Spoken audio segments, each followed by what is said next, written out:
கழிப்பிடத்தில் வீசப்பட்ட பச்சிளம் குழந்தை தெய்வமாய் வந்து மீட்ட செம்மஞ்சேரி காவல்துறையினர்.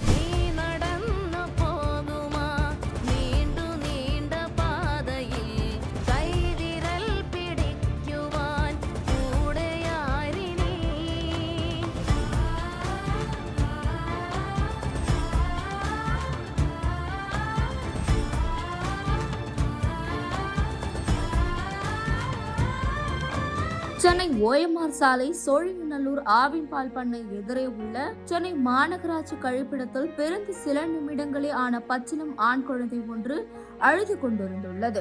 நள்ளிரவில் பணியில் இருந்த தூய்மை பணியாளர்கள் குழந்தையின் சத்தம் கேட்டு அதிர்ச்சி அடைந்து உடனடியாக காவல்துறைக்கு தகவல் கொடுத்துள்ளனர். தகவல் அறிந்தவுடன் செம்மஞ்சேரி காவல் ஆய்வாளர் ராஜசேகர் தலைமையிலான காவல்துறையினர் சம்பவ இடத்திற்கு மின்னல் வேகத்தில் விரைந்து சென்றனர். அங்கு உயிருக்கு போராடி கொண்டிருந்த பச்சிளம் குழந்தையை மீட்ட காவல்துறையினர் ஆம்புலன்ஸ்காக கூட காத்திருக்காமல் தங்களது காவல் வாகனத்திலேயே குழந்தையை ஏற்றுக்கொண்டு அருகில் உள்ள தனியார் மருத்துவமனைக்கு கொண்டு சென்றனர்.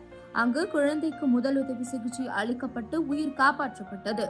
அதனைத் தொடர்ந்து மேல் சிகிச்சைக்காக 108 ஆம்புலன்ஸ் மூலம் வெண்டிலேட்டர் வசதியுடன் அந்த பச்சிளம் குழந்தை சென்னை எழும்பூரில் உள்ள அரசு குழந்தைகள் நல மருத்துவமனைக்கு பலத்த போலீஸ் பாதுகாப்புடன் அனுப்பி வைக்கப்பட்டது.